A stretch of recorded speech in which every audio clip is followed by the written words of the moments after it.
Estás en el mundo digital de El Radar del Sol, tu faro en la red. Hola, bienvenidos a El Radar del Sol. Hoy tenemos una invitada especial, se trata de la doctora Natalia Sandoval. Ella en esta ocasión viene en representación de Asodisbar de San Juan de Pasto para indicarnos también la posición que tienen los comerciantes, especialmente de esta zona de las cuadras, que pues se ven afectados sus intereses en cuanto al fallo que en este momento pues está en los juzgados. También vamos a hablar en una segunda instancia de esta temporada electoral. Pues doctora Natalia, qué gusto tenerla con nosotros, ¿cómo está? Muy bien, muchas gracias, encantada de estar aquí siempre en este espacio que ha sido muy generoso con nosotros.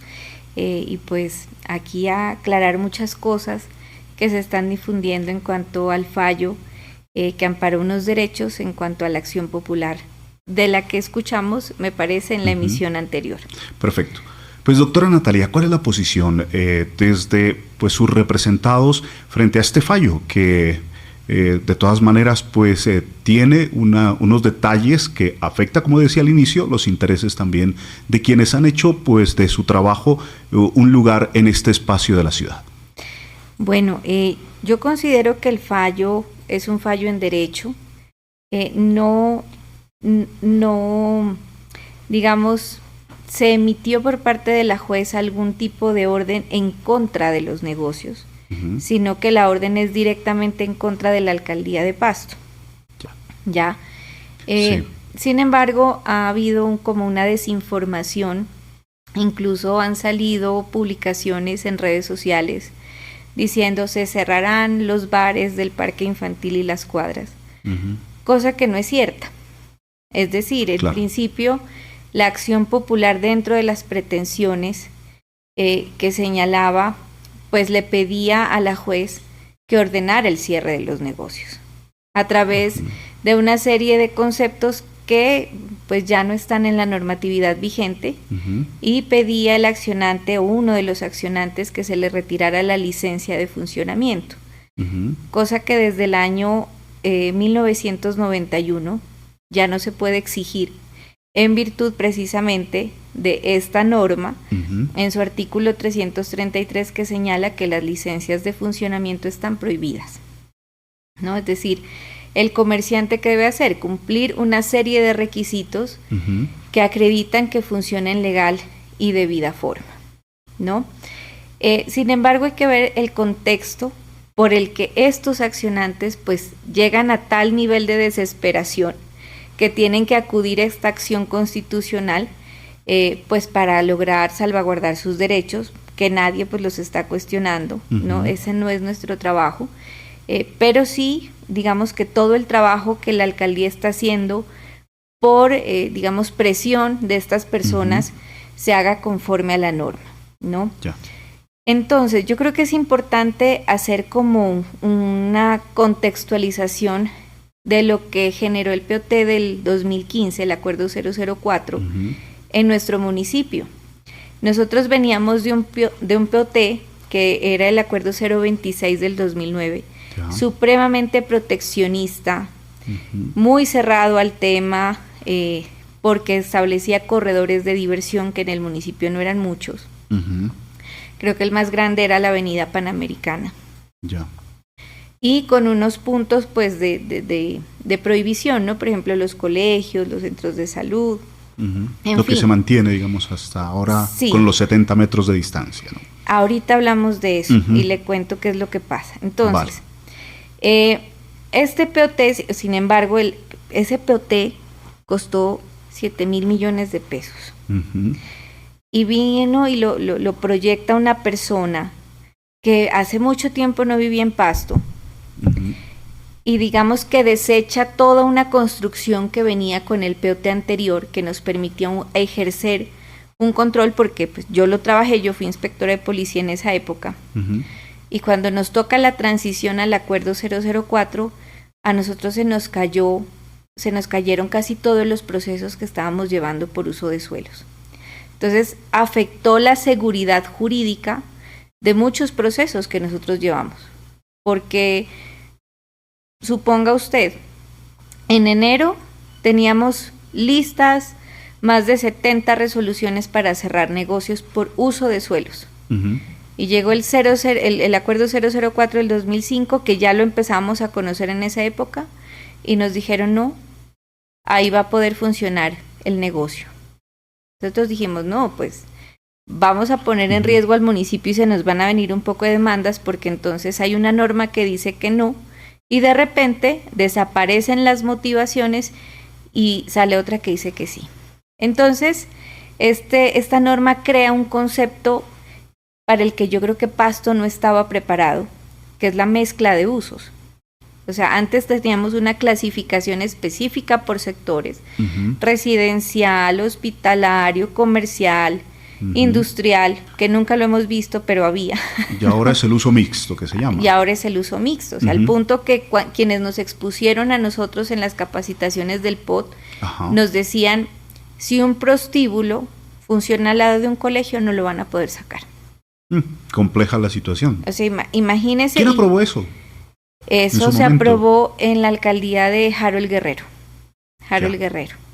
¿Y la propuesta fue del consejo, de la alcaldía? No. ¿Cómo se maneja ese? El POT es un instrumento. Porque fue una modificación, según le entiendo. Es un nuevo POT. Lo que pasa es que en determinados periodos usted tiene que formular un nuevo POT. Ya. Perfecto. ¿No? Como que va hasta el 2027, tengo entendido, ¿no? En el 2027 ya, gracias a Dios, fenece, porque fue un completo desastre. Ya. ¿No? Entonces, es la alcaldía la que lo propone, ¿sí? Y es el consejo el que lo aprueba. Pero obviamente, pues, primero encontramos, digamos, que falló la estructuración del POT. Falló desde su inicio, desde su origen, y falló también cuando pasó por el consejo, porque los concejales, pues mientras les mantengan sus cuotas políticas y su burocracia, no opinan. O sea, aquí fallaron los dos filtros, y esas son las consecuencias que tenemos en este momento, que es una ciudad absolutamente desordenada. Ya. ¿No? Entonces, empezaron obviamente a proliferar negocios. Por ejemplo, el acuerdo 026 era divino porque exigía unas condiciones para que un local funcionara como bar. La licorera, unas condiciones para ser licorera. Entonces tenían área de funcionamiento. Usted no podía hacer un bar en un lugar de 1x1 o de 2x2, como ocurre ahorita. ¿Sí? O sea, era mucho más estricto, entonces cuando hay unas normas claras, aplicar el control es mucho más fácil. Obviamente, la norma que funcionaba en esa época, que también cambió después, ¿no? Era la Ley 232 de 1995. Entonces, lo que nosotros hacíamos era clasificar los controles. Bueno, ¿a quién le vamos a cerrar por uso de suelos? ¿Y a quién le vamos a exigir unas condiciones para que mitigue su impacto y trabaje sin afectar los derechos de terceros? Entonces se hizo un ejercicio súper interesante en Chapal, en la avenida Idema, incluso en el parque infantil, donde nosotros exigimos insonorización técnica a los negocios, ¿sí? A los que sí cumplían, es decir, sí se podían quedar por tema de uso de suelos. Se les pidió normas de seguridad humana y fue un trabajo muy bonito que se hizo de manera mancomunada con los bomberos de Pasto. Ya. Al punto que ellos eran los encargados incluso de decirnos si esa insonorización que ellos hacían era una insonorización que no lesionaba las normas de seguridad humana, es decir, no podíamos tapar el ruido a punta de panales de huevos. Claro. Porque es el material combustible. Y los negocios fueron muy juiciosos en cumplir con estas condiciones, porque nosotros tampoco fuimos, o sea, o las cumples o te cierro. No, había una gradualidad que establecía perfecto. La misma norma. Permitir un proceso mientras pues se permita la construcción, porque me dicen que es caro, ¿no? El proceso de la insonorización. Es súper costoso, es muy costoso. Sonoroso. Sí. Entonces, bueno, pero cuando, como le digo, vino el POT del 2015, esto se volvió un desorden. Ya. no solamente por la mezcla de usos como tal, sino porque el POT actual fue, digamos, hecho de una manera tan incompleta que la mayoría de para poder desarrollarlo era necesario articular otra serie de instrumentos normativos a cargo de la misma alcaldía. Uno de ellos fue el tema de la regularización del uso. Es decir, el POT preveía que esta mezcla iba a generar unos impactos y los clasificó: el impacto ambiental, el impacto urbanístico y el impacto psicosocial. Entonces, lo que se pretendía hacer con el decreto de regularización de usos, ¿sí?, era mitigar esos impactos. Esta es una cuestión que le voy a contar. A partir de un decreto, según le entiendo. Sí, había que hacer el decreto. Y ya teníamos un modelo anterior que venía del POT anterior, que lo llamábamos decreto de condiciones locativas. Entonces, la idea era trasladar esas condiciones que ya se venían exigiendo a la normatividad actual. Yo proyecté el decreto, lo dejé listo para la firma del alcalde en el año 2016. ¿Y qué pasó? Estaba de subsecretaria de control la ingeniera Nilsa Villota, que ahorita es actual candidata a la alcaldía. Y ella no dejó que ese decreto se firmara. ¿Cuáles fueron las razones? Las desconozco. Bueno.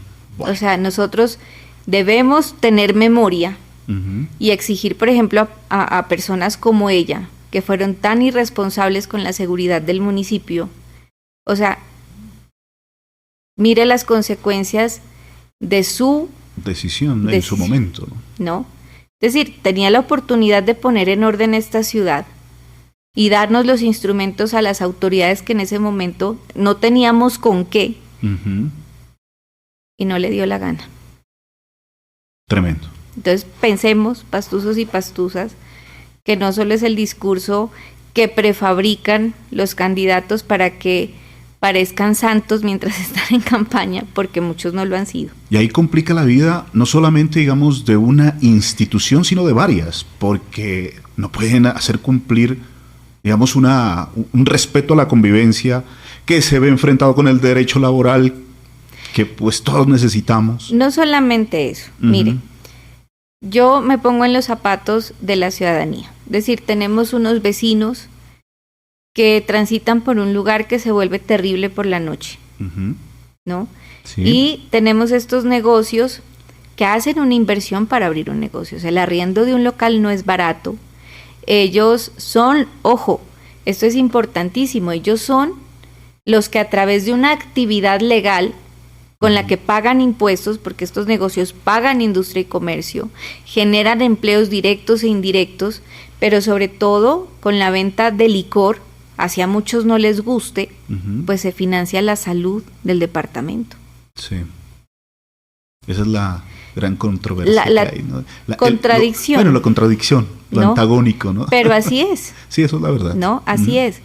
Entonces, ellos van muy entusiasmados, les tocó aguantar pandemia. Claro. Y salen de pandemia sin que la administración les ofrezca una solución real a su situación y a las de las familias que dependen de ese trabajo, porque es un trabajo, o sea, no es una vagabundería, es un trabajo legal, claro, que paga impuestos, ¿sí? Y resulta que empiezan pues a proliferar estos negocios. ¿Y qué pasa? O sea, por ejemplo, si yo voy a la alcaldía y les digo, quiero montar un negocio, ¿qué necesito? Y allá me dicen, Cámara de Comercio, bomberos, pago de derechos de autor, uso de suelos, informarle al comandante del CAI más cercano que usted va a abrir su negocio. La ley dice que son 5 requisitos. Ya. Y me entregan un uso de suelos, planeación municipal, que me dice que yo puedo ejercer esa actividad en el lugar donde pues estoy arrendando o que sea de mi propiedad. Y después me dicen, no, venga, lo voy a joder hasta que se canse. ¿Qué requisito adicional hay más? allá voy. Entonces, viene esta acción popular porque digamos que el sector más saturado que hay ahorita en materia de esa misma actividad que es el expendio y consumo de licor, pues es el parque infantil y las cuadras. Frente a esta proliferación desaforada a la que la administración no le ha puesto cuidado, pues confluyen muchos factores, ¿no?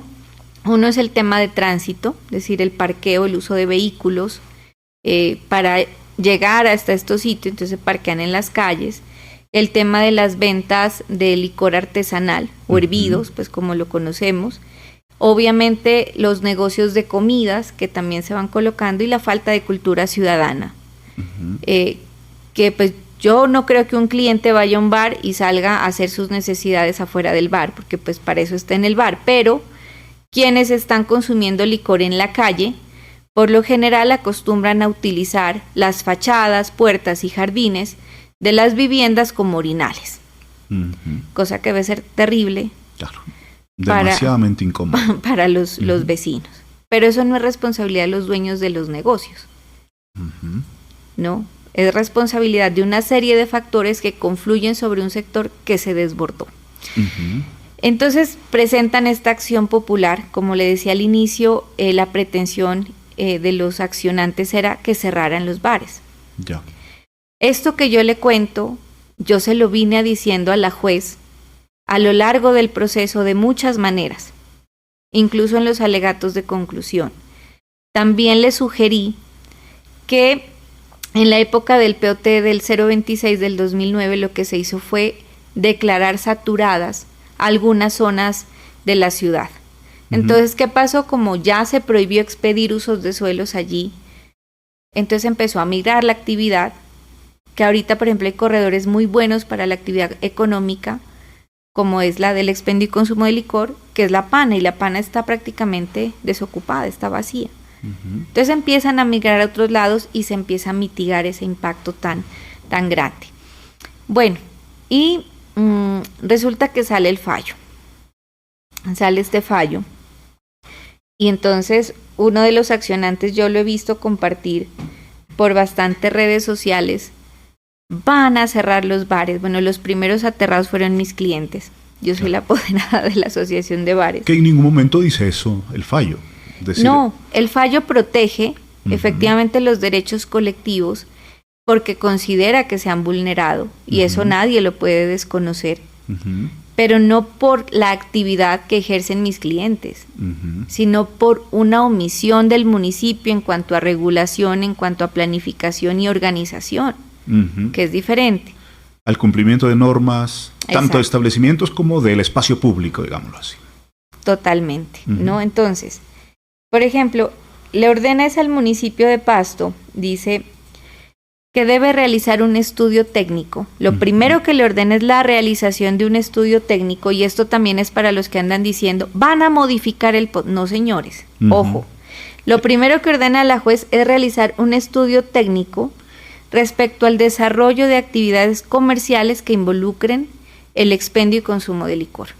Es decir, ese impacto que generan esas actividades en el sector. Entonces, realizar un estudio técnico implica en el sector público una serie de circunstancias que tienen que ver con la ley 80.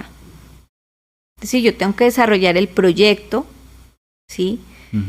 Tengo que hacer la convocatoria, qué método pues de contratación voy a utilizar y adjudicar. O sea, en eso se van a ir más de 9 meses y esta alcaldía ya no va a estar. Primero. Y nadie puede, digamos, predecir cuál va a ser el resultado de ese estudio. Puede ser beneficioso para mis clientes o no. ¿Ya? Esa es la situación, o sea, hasta ahora nadie sabe nada. ¿A qué le temen en perjuicio de quienes representa usted en este momento, que son los bares, los gastrobares, las discotecas en este sector? Bueno, ellos están creyendo mucho en la mala información que están difundiendo los accionantes, ¿no? Ya. Eso los tiene supremamente preocupados. Ahorita le voy a contar por qué, ¿no? Mientras usted ubica allí ese contexto, es bueno reiterar, ¿no? Es decir, en ningún momento el fallo pide que se cierren los locales. No, ni los van a sacar. Exactamente, sino que se va a hacer un proceso, ¿cierto? Un proceso en primer lugar formativo e informativo de todo lo que a la larga conlleva todo la acción popular como tal, ¿no? En el fallo. ¿Bien? Ahora, con fundamento en las resultas de este estudio técnico, la juez ordena modificar el POT, pero no es modificar por modificar, ojo, o sea, ¿qué es lo que pide? Mire, modificar respecto a la mezcla de uso de suelos, ¿sí? Las áreas y subáreas donde se permitan tales mezclas. Que la alcaldía dice que eso no se puede desde una petición judicial como esta, es decir, una modificación del POT se debe trabajar desde otras instancias democráticas. ¿Usted qué opina sobre esa posición? Lo que pasa es que allí creo que se le fueron un poquito las luces a la juez, porque las modificaciones al POT vienen por disposición legal.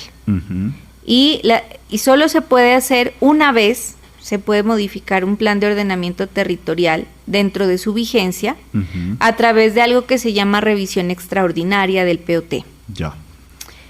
Entonces ahí viene lo complicado, ¿no? Entonces la alcaldía tiene que hacer este estudio técnico, según el resultado tomar decisiones, y esas decisiones, ¿sí?, volverlas leyes, normas. Ya. ¿Cómo lo hace? A través, pues obviamente, de un proyecto de acuerdo que se llame modificación extraordinaria del POT, y tiene que aprobarle el Consejo de Pasto, no el alcalde, ¿no? Ya.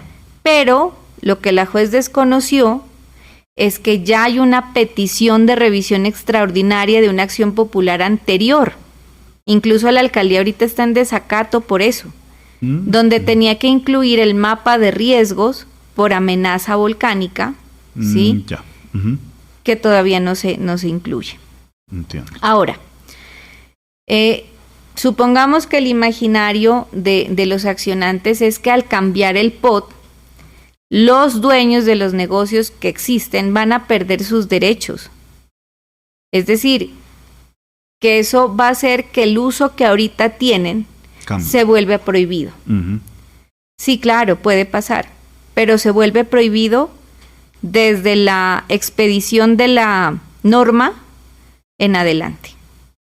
Esa norma no va a ser retroactiva porque es imposible jurídicamente que lo sea. Ya. Es decir, que no pueden afectar a quienes ya están allí trabajando. Quienes están allí, constituidos en legal y debida forma, no van a salir. Ya. Es decir, para los nuevos, es decir, después de la expedición de esta revisión, pues si ya esos sitios los vuelven prohibidos, seguramente vendrán los nuevos y ellos sí ya no podrán implantarse. Claro. Pero los anteriores no, tienen algo que se llama derecho adquirido. Y no lo puede desconocer nadie. Bien.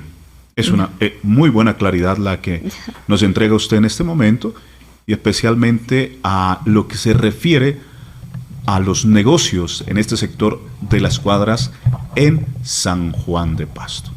Pues la verdad, había mucha preocupación por parte de los dueños de los negocios en San Juan de Pasto, y es bueno que escuchar las dos partes, ¿no? Tanto quienes propusieron la acción popular, como en esta ocasión están siendo representados por la doctora Natalia Sandoval, pues abogada de los comerciantes.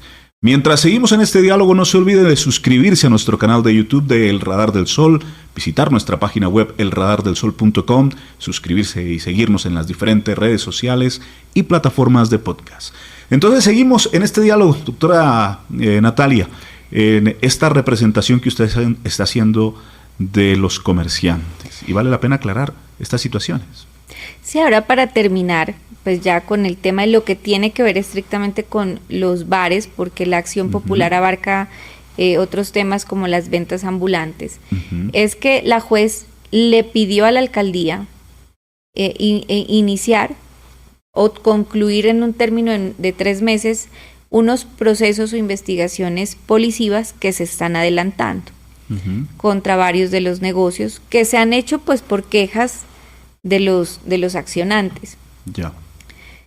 Entonces ahí también es preciso hacer varias claridades. La primera, que pedirle a una autoridad de policía que en un determinado tiempo tome una decisión frente a una investigación no se traduce en que esté obligado a sancionarlo, porque cada local, cada negocio cuenta con unas particularidades y tendrá que ejercer su derecho de defensa y contradicción. Entonces seguramente muchos van a salir avantes de esos procesos y se van a quedar, ¿no? A ver, poniendo el ejemplo, doctora, lo que acaba de decir. Yo soy dueño de un negocio. ¿Sí? Llega la policía y me pone lo que uno llama el comparendo o la multa, ¿no? Que es lo más típico. En ese sentido, entonces, se seguirá un proceso normalmente y pues no se dará de inmediato cumplimiento. Eso es lo que le entiendo. Claro, es que en la orden de comparendo es una orden, como su nombre lo indica, de comparecer. No es una multa. La multa la impone un inspector de policía. Ya. Nunca un agente de policía. ¿No? Ellos que ponen las suspensiones temporales, es decir, los cierres que le aplican a los establecimientos, ¿ya? Y hay dos tipos de medidas correctivas en cuanto a cierres de negocios, es decir, hay una suspensión temporal que puede ir de 3 a 10 días, esas las pone un policía. Y pueden de ser por distintas circunstancias, o sea, porque encontraron menores, porque no actualizó la Cámara de Comercio, porque no tiene SAICO simple, o sea, por muchos motivos. El Código Nacional de Policía es supremamente amplio en los motivos por los cuales se puede suspender una actividad en un determinado tiempo que en realidad es corto, ¿no? De 3 a 10 días. Los cierres definitivos o las suspensiones definitivas de actividad están en cabeza de los inspectores de policía. Y depende de la causal, puede ser reincidencia, puede ser un proceso urbanístico, o sea, digamos, es el tema de uso de suelos es el que da lugar de plano, inmediato, a un cierre definitivo. Entonces, ¿qué se le ocurrió a Planeación Municipal de la alcaldía? Tienen una lumbrera de secretario. Resulta que el POT dice que las construcciones nuevas deben tener licencia de adecuación. Entonces, para él una construcción nueva no importa que se haya construido hace mucho tiempo, pero si cambia de uso, tiene que la persona, la dueña de esa casa, por ejemplo, si yo tengo un local que lo dispuse para oficina y después lo quiero arrendar para un bar, yo tengo que ir y sacar una licencia de adecuación. ¿Ya? Esas licencias de adecuación las están cobrando en más o menos de 21 o 23 millones para arriba, dependiendo del área del local. Imagínense. De la ubicación del área y ya. Es decir, puedo disponer. Ajá.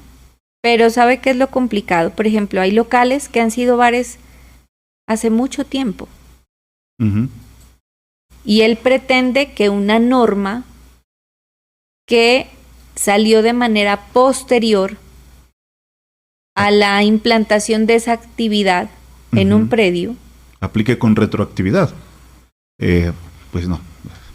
Eso es lo que él pretende. Entonces él no puede, digamos, medir con el mismo rasero a todos los negocios porque cada uno tiene una historia, cada uno tiene una particularidad. Entonces, como le digo, muchos se van a ir y otros seguramente no. ¿Ya? Ahora el tema del área de influencia. Ese es un tema en el que yo tengo muchas situaciones de inconformidad con el municipio, porque esto está regulado en el POT del 2015, pero el Código Nacional de Policía sacó una norma relacionada con establecimientos de comercio de manera posterior. Y allí habla de un perímetro de impacto y que son los consejos municipales los que deben reglamentar ese perímetro. Pero amplía la cantidad de actividades que son incompatibles con la cercanía a bares, discotecas, bueno, en fin.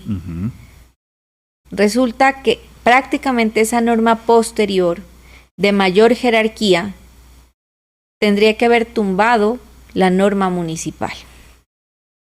Es decir, esa área de influencia que la fundamentan en el POT del 2015, porque el Código Nacional de Policía les dijo, no, ojo, el perímetro de impacto lo hacen así y eso lo regula el Consejo. O sea que esa norma del POT ya no está vigente por derogatoria tácita, derogatoria expresa. No, sería tácita. Sería tácita porque está en contravía, pues sin que la nombre de aquello que ha dispuesto ahora. ¿Ya? Y resulta que la alcaldía sigue aplicando una norma que para mí jurídicamente está muerta. Ya, por el hecho que usted nos cuenta, que hay una norma, digámoslo, nacional, más amplia, nacional, que pues no puede minimizarse, no sé, la expresión a un requerimiento local. Sí, y le dice o sea, la atribución que le da el Consejo Municipal es regúleme el área. Usted me va a decir de cuántos metros va a quedar el perímetro de impacto. Ya. Pero las actividades son estas. Es decir, la saca del POT, es decir, eso ya no se puede plantear en un POT, sino en una norma de carácter policivo que es competencia del Consejo. Pero en la alcaldía siguen aplicando una norma que ya no existe. Pues. Para mí jurídicamente. Entonces, ¿cuál es el problema con los comerciantes? Yo se lo digo, esta administración les ha hecho una guerra sin cuartel. ¿En qué sentido? Porque acá lo que están diciendo es que esta administración no ha hecho nada frente a los requerimientos, las normas. Mire, es que el control no cumplen los amigos es que el control es que ¿o en qué sentido es la guerra? Además? Mire, primero, por ejemplo, exigiéndoles o pretendiendo cerrar con condiciones que nunca han exigido. Ya. Lo que estamos hablando, es decirlo. Primero. 2, el área de influencia. 3, por ejemplo, les hacen sonometrías con normas que están derogadas. ¿No? Aplican normas del 80 y pico, del Ministerio de Salud, que luego, digamos, estas funciones ambientales que tenía el Ministerio de Salud migran hacia el Ministerio de Ambiente y sacan una nueva resolución, que creo que es la 627 del 2006, y allí cambia todo lo que tiene que ver con sonometrías. Ya. Entonces, obviamente los decibeles cambiaron. Tenemos incluso el concepto del Ministerio de Salud que dice que la norma vigente es la 627 y no creo que es no me acuerdo la otra, que es del 80 y pico, que es la que aplica ahorita la Secretaría de Gobierno. Mire, tengo el caso de una clienta. ¿Por qué esa descontextualización? Que pagó 30 millones de pesos por insonorizar su local. Tiene la certificación del técnico perito que le hizo esa insonorización. Y este fin de semana le hicieron sonometría. ¿Y sabe cómo es la sonometría? No, porque, ojo, allí lo que mide ese equipo que ellos tienen es la emisión sonora. Es decir, el impacto que genera el ruido de un predio a otro, de pared a pared, ¿sí? No, ellos lo están haciendo a lo maldita sea, y perdóneme que se lo diga de esta forma, ¿sí? ¿Qué hacen? En medio de todo el ruido que hay en un sector, en un determinado sector en la noche, vehículos pasando, con gente en la calle, la música de los otros negocios funcionando, influye. ¿ya?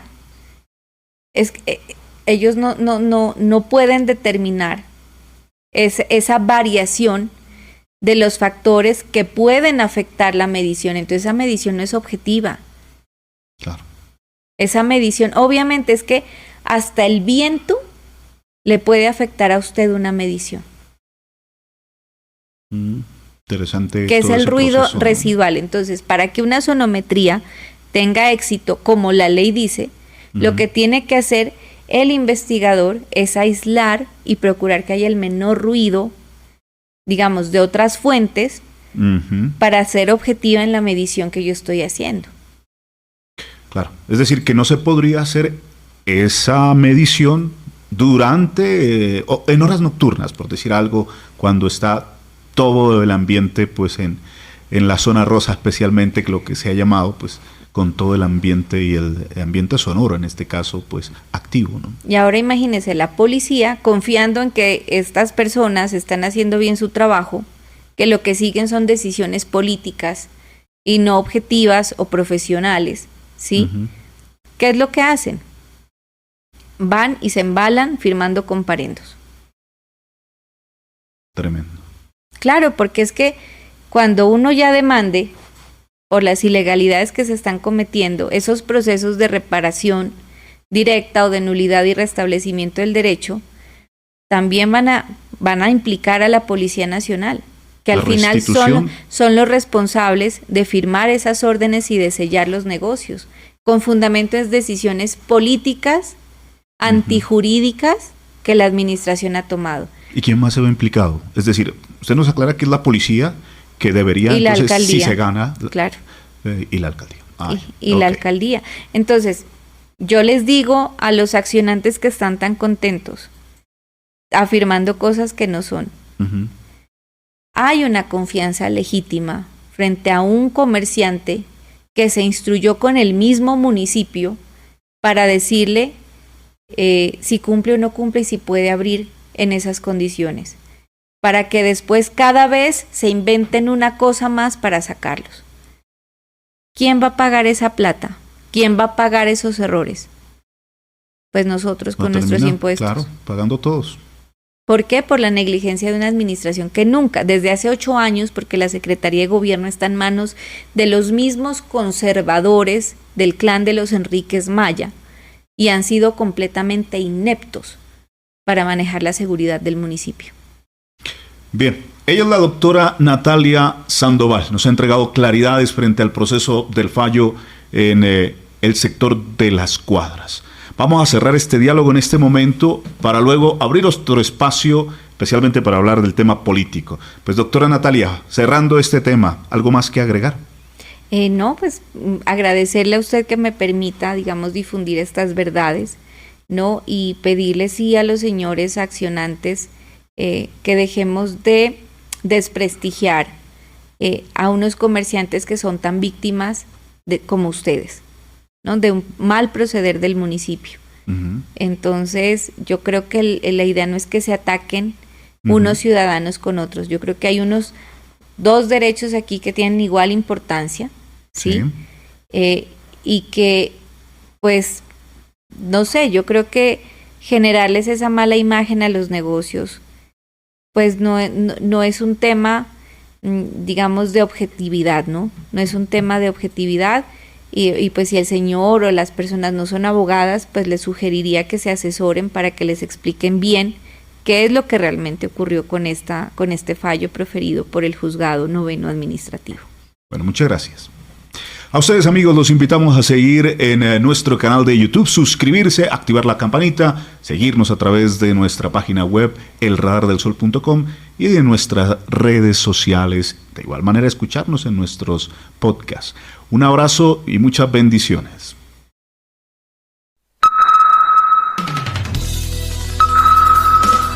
Estás en el mundo digital de El Radar del Sol.